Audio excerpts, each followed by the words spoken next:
I really don't know. I really hope so. Again, having seen some of the images from X-Men, Age of Apocalypse or whatever the heck they're calling it this week.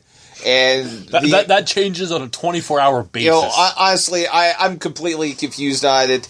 And, the Fantastic Four movie, which honestly, I saw the Comic-Con trailer, which was much better than the first trailer that came out, and I'm still not sold on this movie. No, and you and I are not sold on this movie for probably different reasons. But I look at it, and so I'm looking at this, and so anything that is not under 100% control of Marvel worries me. Yes. Oh, and that's pretty much exactly the point.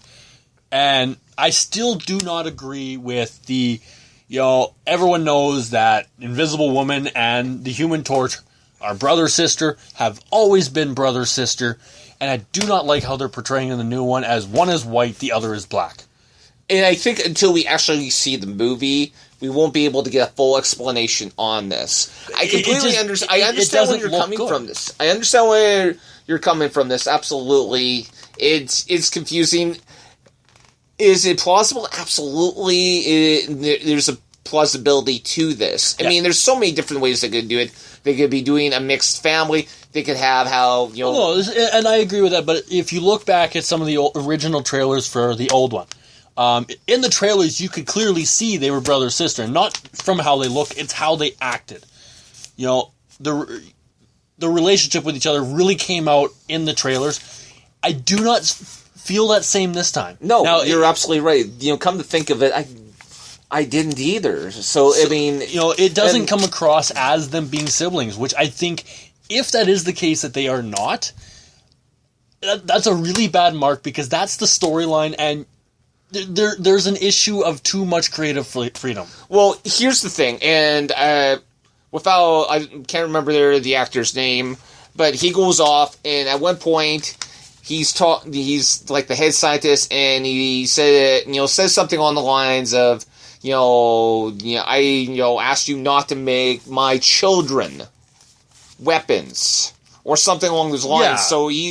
So obviously, Susan and Johnny are still brother and sister, whether whether Susan's adopted or blended family, or in the case that actually happens, when they were born, one was white, the other one was black. Yeah, I still don't agree with the storyline. I think there's always that issue of creative freedom, and any Marvel movie that is not owned by Marvel, unfortunately, gets destroyed by that very issue. Creative freedom.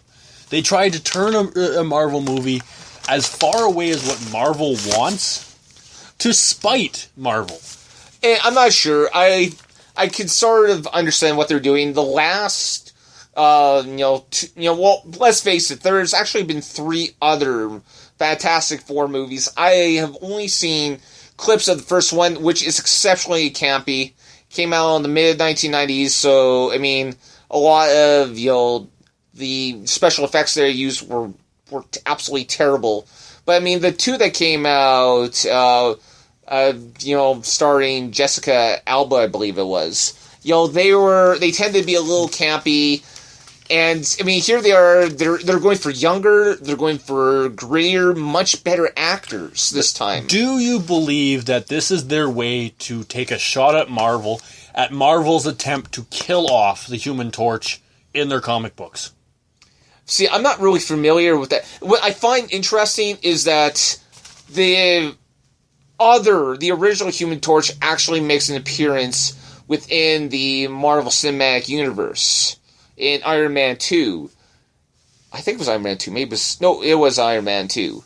I just saw some Easter eggs for Marvel, and one of the things they show is actually show the original Human Torch, which is funny because I believe at one point there was actually a battle between the 2 Human Torches. Yes. So, I don't know. Like, I guess judgment will come when the movie comes out, obviously, like any other movie. But I just don't agree with the story idea. I don't agree with the creative freedom, or or in this case, the excessive creative freedom. I love creative freedom. Don't get me wrong. But if you're going to take a storyline and completely twist it, at least go the full direction. Make them both black. Not half and half. You gotta at least stick with the whole, they are siblings. They have always been complete full system, siblings. And that's what made the movie work. Yeah, and I don't know. I honestly think you're getting a little petty on this. I do think part of the reason why I hate to go off and even make this suggestion, but maybe one of the main reasons why they didn't go the full way is that it's still considered, somewhat a faux pas to have a on-screen relationship between a mixed couple. So it's quite possible that they did not want to have a black Susan Storm, the Invisible Woman, with Mr. Fantastic. And Hollywood, get your crap together. I mean, that's just my suggestion. Please, God, I hope I'm wrong, because, I mean... That would be pathetic. Honestly, I think it would actually make for a very interesting story if they actually went that route. Well, and I think, honestly, it'd be a good route. Yeah, it definitely would add to a lot of the drama and stuff, and I think it's interesting, but that's just the impression I'm kind of coming away from all this with. Hollywood never makes sense. That and the fact that they were, they really wanted to sign Michael B. Jordan to this movie. Oh no, and I have no issue with him as an actor, but as I've said before, if you're going to change the character to suit his acting style, which I think he honestly is Johnny Storm. Who no matter what, but at least go the full route and can stick with the storyline, make them both the same, and continue on. I think too much change. Too much change, yeah.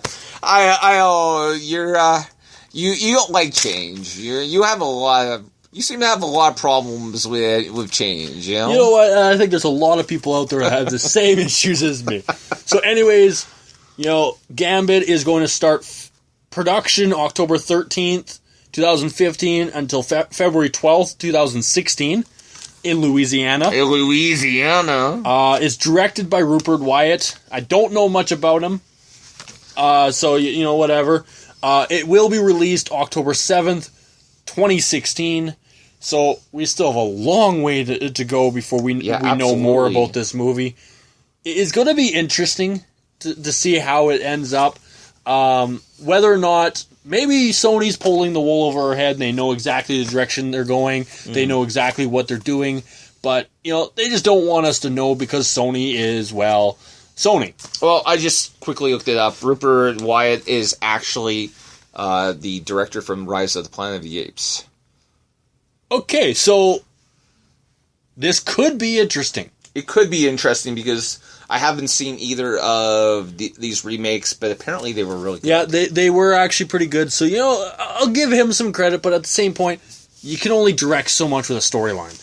Yeah, so, now we have to just see if the story's any good, because, honestly, it doesn't matter how good a director you have, it doesn't matter how have a good cast, if, the script sucks, there's only so far you're going to get with it. See, and I'm not sure if I'm just out of the loop or not, but have you heard any other mention of signings?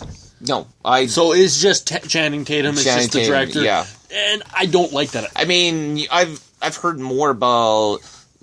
some of the stuff that they're doing with Doctor Strange than I have with... they're starting production in only a few months, and we're not hearing any other, mention of signings.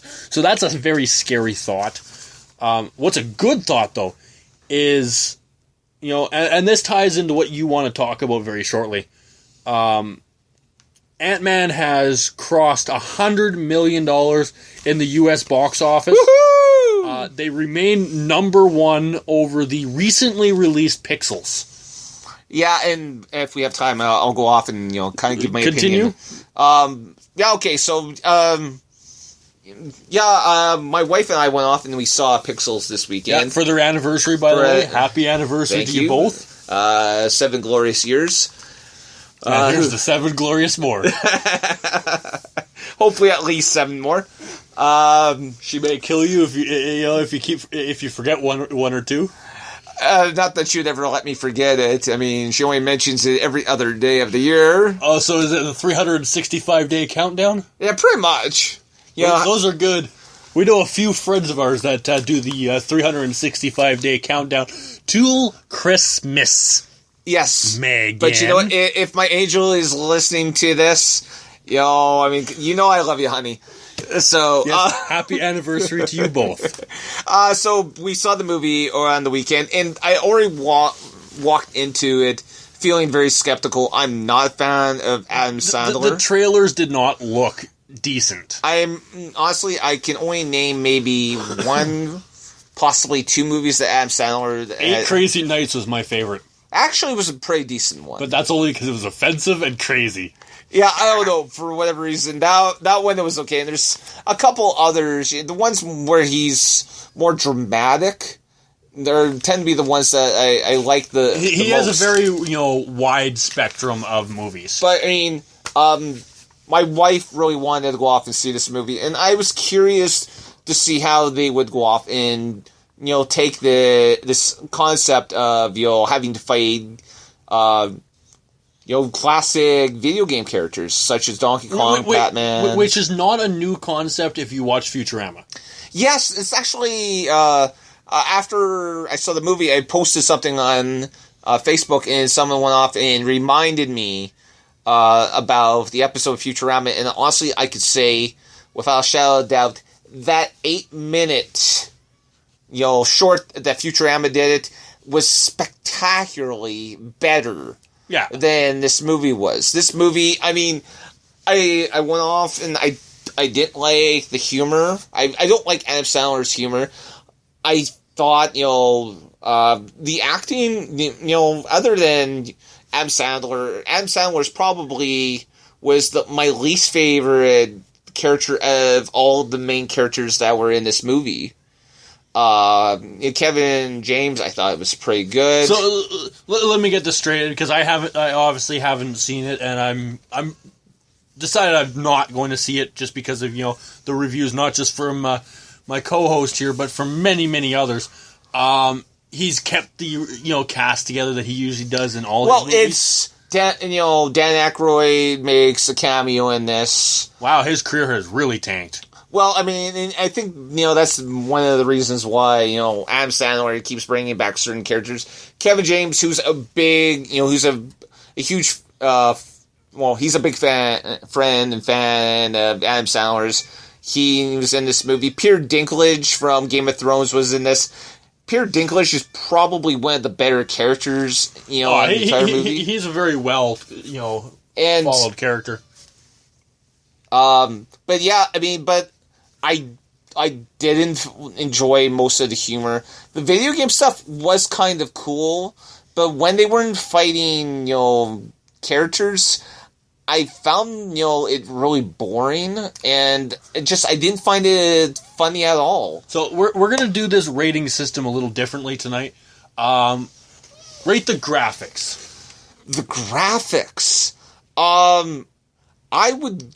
Because they're going off and going with, a lot of the, 8-bit stuff, I thought that was some of the more impressive stuff. I'll give that 4 masks out of 5. Okay. Now, rate the actors. And that's not just Adam Sandler, that's all of them as a whole. Oh, I think the only reason why I'm even going to give it this high up is because of, the supporting cast on this. I'm going to give it 3 masks out of 5. All right, and now we're going to do the overall. Rate the entire movie.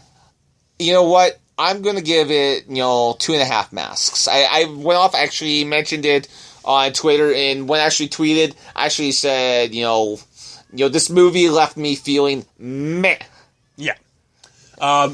Now, would your glorious wife agree with your assessment? She loved it, but she enjoys that sort of humor. I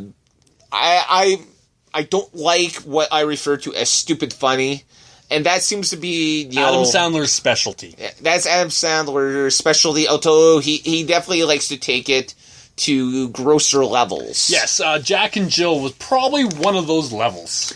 And here's the thing: if you thought Jack and Jill was